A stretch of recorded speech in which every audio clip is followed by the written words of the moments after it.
Okay, so this is the ultimate Mandalorian in Helldivers 2.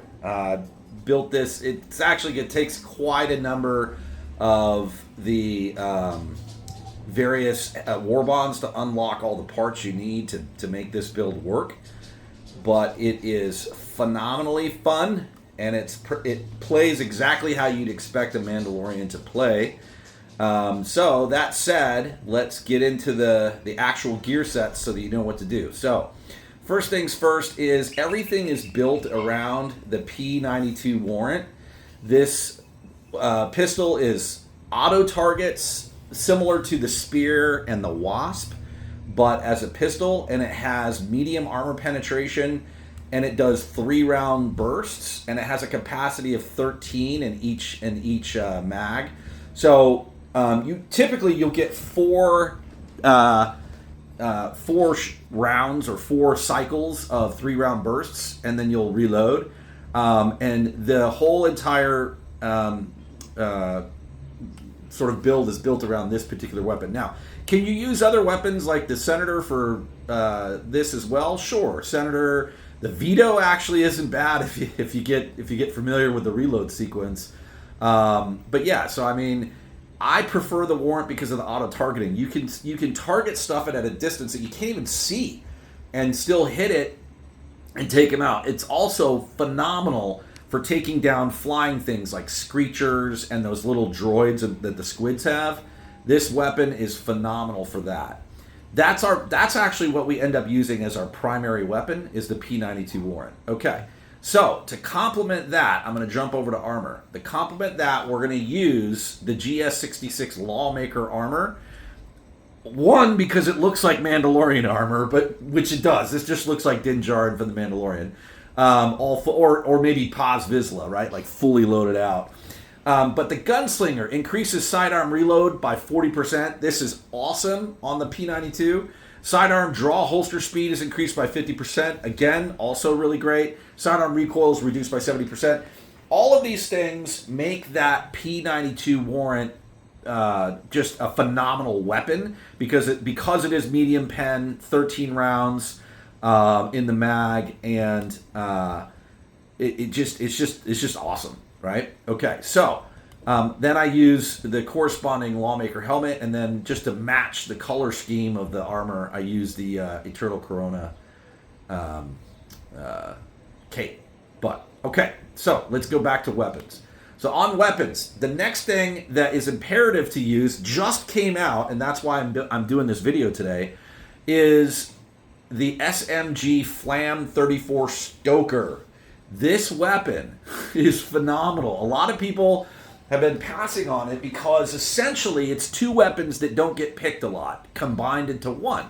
The first thing it is a AR-23 Liberator. Essentially, it's kind of like that, but not.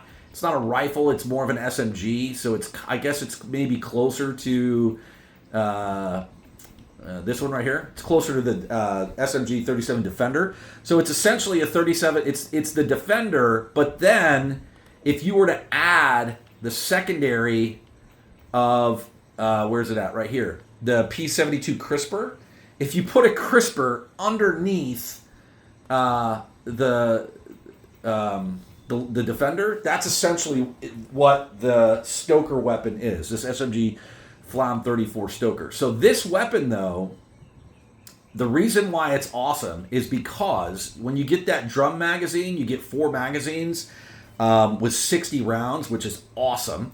It shoots yellow-looking tracers, so it looks very Mandalorian. Because if anybody's watched the Clone Wars or whatever, the Mandalorians use yellow-looking blaster fire. So that's cool. It just looks kind of like Din Djarin's weapon from the TV show, but it has that flamethrower underneath. So you get the option to switch from, a 60-round SMG light armor pen weapon to switching over to a flamethrower. And I've used that flamethrower underneath it to take out like chargers and all sorts of large stuff. It's actually very, very effective. Now, on the customization of this, I use the 1.5 times red dot if you need scoping for long distance shooting, the compensator to keep the muzzle really low, and then the drum mag for increased capacity. All right, then the last thing is the throwable, and this I originally picked this because of just like the roleplay aspect of being a Mandalorian. These remind me of the seeker droids that Mandalorians use in the Clone Wars, in the video games, and the TV show, and whatever. They use those droids that go up in the air and they track down their bounty targets. Well, that's what this is, a grenade, right? You throw it up in the air and it hovers around you until something comes within 30 meters. And if anything comes within 30 meters, this flying seeker droid will fly over to it and explode. So it's like a grenade that it's an auto-targeting grenade, which is phenomenal, very useful. You can have 4 with this armor set, 6 if you get the engineering passive. But this particular grenade is slept on. Most people don't use it. I hardly ever see anybody else using it, and it's extremely effective. Medium armor pen, 500 damage. It can take out all medium level bots, bugs, squids, flying squids, anything, flying bugs. They made a recent patch to this particular grenade where it also it will prioritize target things that are in the air. So again, I rarely die in the game from heavies, right? From big tanks or whatever. I almost always die from small stuff or stuff that's flying, right? And so building out this P92 warrant to help me kill stuff in the air, and the seeker droids help me kill stuff in the air. It's very, very, very effective. So then on the SMG Flam 34 Stoker, this weapon also helps with stuff in the air when you switch over to the flamethrower. It's pretty effective at killing stuff flying. So anyway, so those are the weapons, the primary, the secondary, which honestly the secondary is my actual primary weapon, and then the throwable being a seeker droid. So then you've also got the armor. Right? Now, let's go look at the the Super Destroyer is ready for your next mission. Let's get down here real quick. Okay.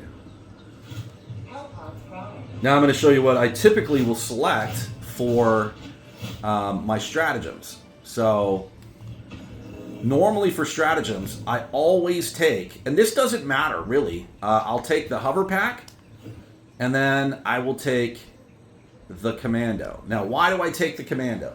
The commando, a lot of people don't realize it, the commando it's essentially like 4 EATs in one launch device, and it has the cooldown of an EAT. It's very, very quick cooldown, so you can get them down all the time. This is a very effective anti-tank weapon. I can take out any large tank thing with the commando. It also has the laze target option where you can laze the target and then fire, and the rocket will go to where it was lased at, so that's kind of neat. You can also control the rocket. If you need to kind of fire and curve it at some point, you can do that. So the reason I picked that was primarily because it acts similarly to like Boba Fett when he launches the rocket out of his backpack, right? Or out of his jetpack and takes out the ship. That's exactly why I use that. So in total, you have Mandalorian-looking armor. You have a Mandalorian-looking gun that fires yellow blaster fire look and flamethrower, which obviously bounty hunters, Mandalorians use the flamethrowers. You have a phenomenal pistol that basically never misses, ever. You don't miss any targets. You have the seeker droids that help you keep stuff out of the air, keep the small stuff off you, and it helps warn you when there's something near. The jetpack gives you elevation when you need it to escape a problem or to get up somewhere so you can have a better point of view. And then the rocket allows you to take out heavies. Now, sometimes I'll switch out these things for like the Paz Vizsla stand your ground, maxi gun role play, right? Which is super fun. Or sometimes instead of the float pack, I'll use the jump pack if I'm on a mission where I need to like move quick, you know. Instead of floating up in the air, I'll have to move faster. So sometimes I'll use the jump pack instead of the hover pack. But that's essentially the ultimate Mandalorian build for Helldivers 2.